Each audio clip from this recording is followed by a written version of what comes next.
in the early morning rain, with $1 in my hand, with an aching in my heart, in my pockets full of sand.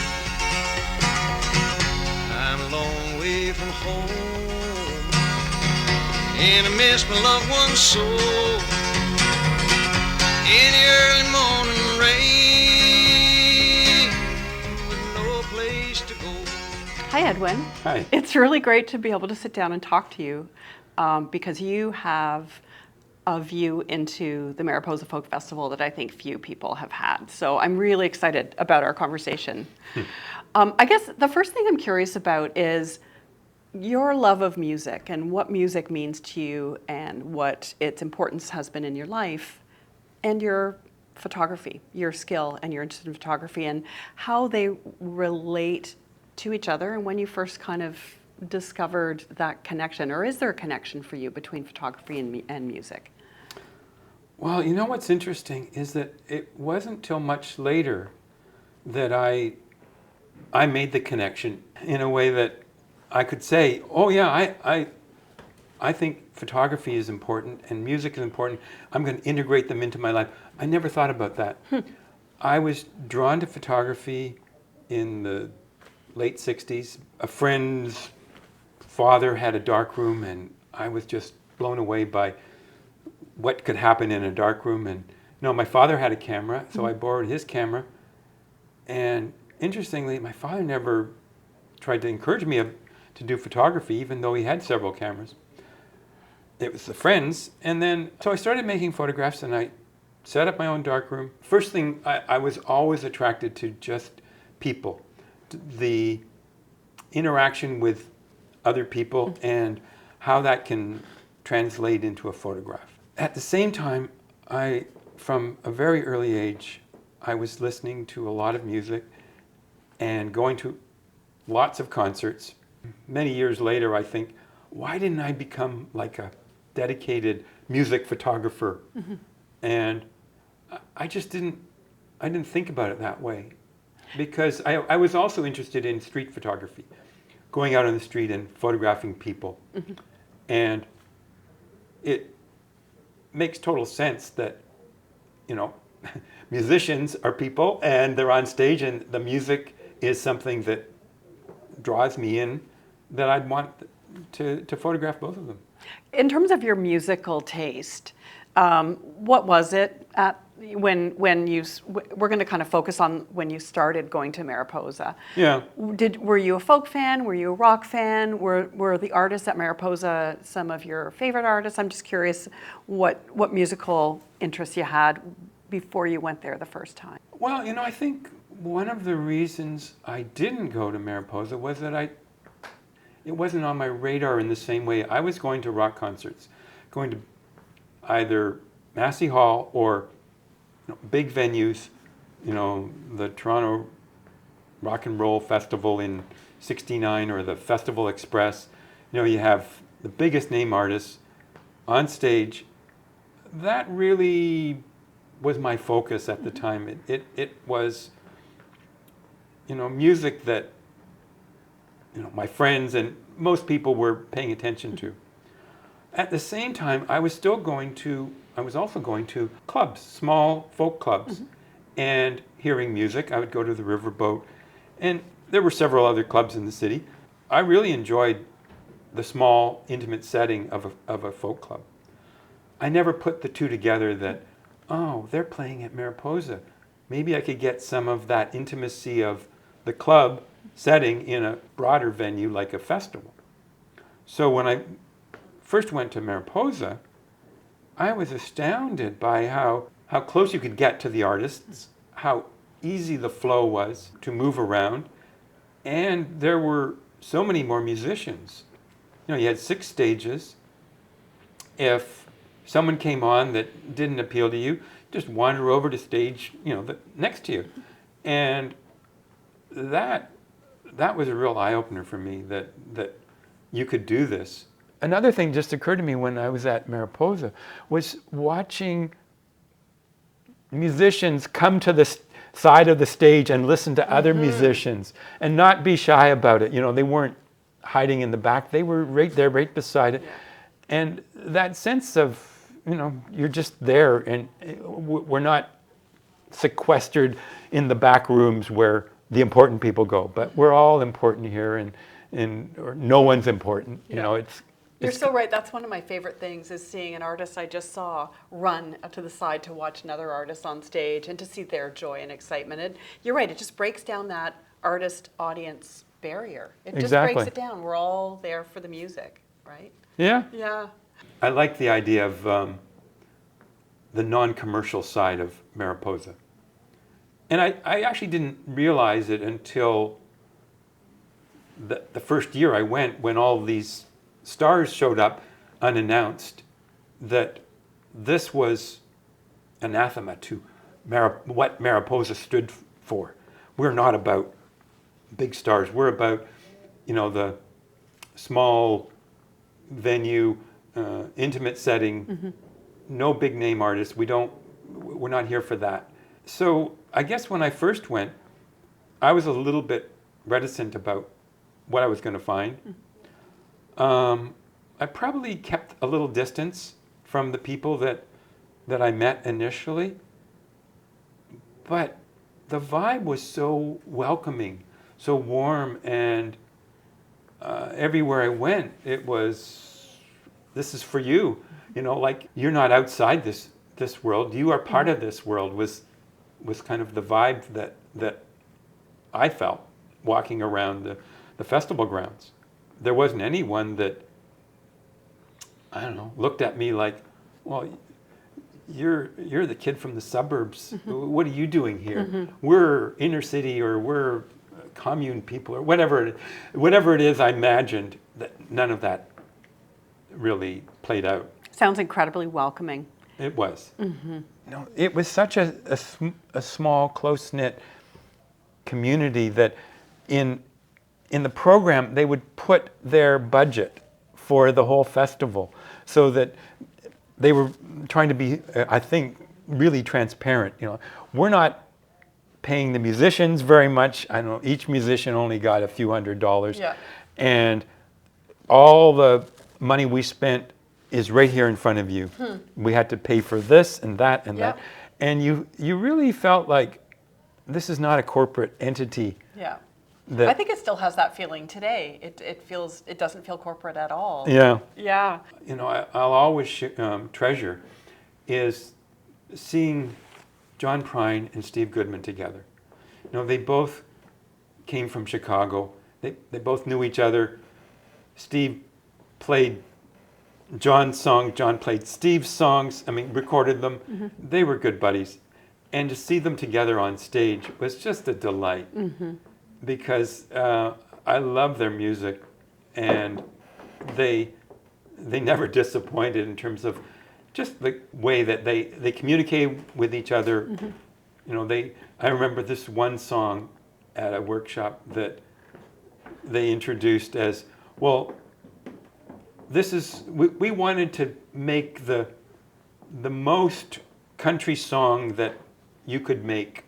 So we thought of all the elements of all country songs that ever were important. And we sat down and we wrote this song.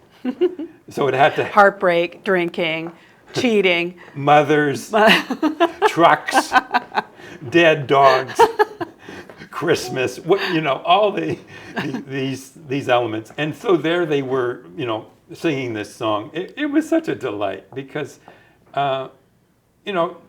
the first time I saw John Prine, I'd seen him at the Riverboat just a few months before, but this was his breakout year. And to see him on stage with,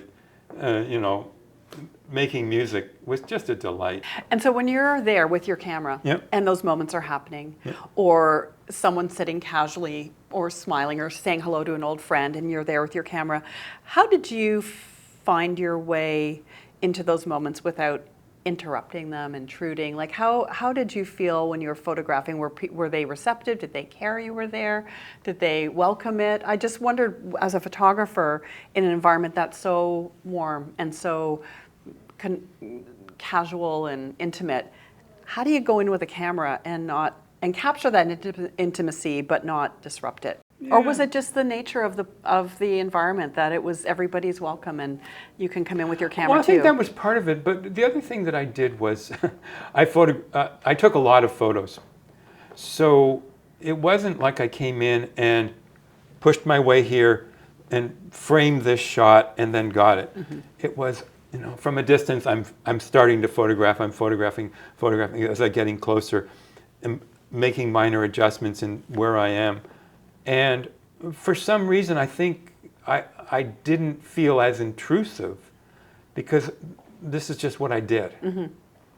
And I don't think I called as much attention to myself as I might have had I done it differently. For me, what I value most is my body of work from Mariposa. For me, what I was trying to do was create kind of a whole world that Mariposa represents, from the artists to the people who went to the festival, hanging out, some making music, some just resting on the grass because it's a long day or long weekend. When I went to big concert venues like Massey Hall, I could say, oh, these 3 photos are my favorites from that show. But with Mariposa, it was all about taking, like a disco ball that has 500 faces and they shoot light at it. Well, for me, it's the 500 faces of Mariposa that I want to see. There's no one face because they're all these little faces, and together we call that I call it Mariposa. That is such a great description. That was really, really beautifully said. Do you go every year? Do you go to the festival? I haven't gone to Mariposa recently. In the 70s, I was a diehard. I have all the programs and memories. The albums that they put out. They put out two albums and several books on it, and so I'm a diehard Mariposa person. As it turned out, I ended up moving to the States soon after the last concert I went to. And I lived there for 20 years. And when I returned, life was different. I had a family, children, other priorities. And I wonder if even the fact that things had gone digital, in the 2000s, and digital cameras weren't that evolved yet. It wasn't maybe till like 2005 or 6, somewhere in there, that really good digital cameras started. So there was a kind of break for me technologically and also in terms of my life between Mariposa in the 70s and modern day Mariposa. But I look forward to going back. Are you going this year? Yes. Good. Who are you looking forward to seeing? I don't know yet. You don't know the lineup, of course. No, I don't know the lineup. And will you bring your camera when you come back? Oh, yes, more than one. Yeah. This has been such a treat. Your memories are so vivid, and I envy the experiences that you had. I think all of the fans of Mariposa would love to have seen it through your lens and your eyes, and luckily we get to through your photographs, so thank you for that. I can't overstate how wonderful it was to experience that at Mariposa. And to witness it. Yeah. To bear witness to it. I discovered Willie Dunn at Mariposa. And, Tell me about Willie Dunn. sadly, he has passed away now, but he is or was a native musician and filmmaker who wrote these just astounding songs that, unfortunately, the times are a little less enlightened. They separated stages from the regular performers and the native performers stage. I literally just opened this page, Mariposa Native Peoples Area. Which you never thought about it at the time. Now you're looking back, you go, Yeah. wow, that's pretty. But you know what? It shows that the festival is a part of our history too, right? That's like true. It's another way to look at where we were and where we are now. Yeah. Through the Mariposa Folk Festival too, right? Yeah, I not mean, just and musically. that's the thing. You know, I didn't know anything about Willie Dunn, but walking past that stage, I hear a voice and a sound that just draws me right in. Like, I just went, I've got to hear more of this. And I remember buying his album right from him after his show. How does it make you feel when you look at this collection? Do you get them out very often and kind of Yeah, step I love back my and- collection because it just takes me back to that time. Yeah. And, you know, the two books, you know, this one was done in the 70s, this one was done later. This one gives more of a traditional history of Mariposa, whereas this one gives you the flavor of what Mariposa was like in the first 15 years. Yeah, it's the stories. It's Yeah, and you have Yeah. interviews with Yeah. artists, and you know, I wish now that my photos were in that book because I have many of them that you know would have helped tell the story of Mariposa. But that's okay. I've got my photos now that Yeah. people can see, and Tell me about the exhibit that's coming up. well, I'm working with the Mariposa group, who are planning an exhibit of my photos, and they're putting them together with a photographer's work who has been photographing very recently in the last few years at Mariposa. And one of the interesting, So it's sort of a then and now kind of. exactly. Yeah. And one of the interesting things is there's a lot of similarity between the kinds of things you see, you know, the children's area and the children doing things and the flow of the audience in the space. It just makes for a really nice setting for one to experience music. In addition, there's areas where they have crafts, and you can see, you know, people weaving and creating other things right on the spot and selling their wares and stuff like that. That's really nice to It'll see. be interesting too, because it's so exciting when new artists come along, and we have new artists now that weren't around then, but also the things that are the same, like the welcoming environment, the collaboration, the creative inspiration, all of that, I would say is probably going to be something that exists both then and now. Well, thank you, Edwin. This has been really a treat, and I feel really honored to be able to see some of your work and to see some of these old pieces of the history of this festival. It's fantastic. Well, it's been a pleasure Yeah, talking thank about you. it.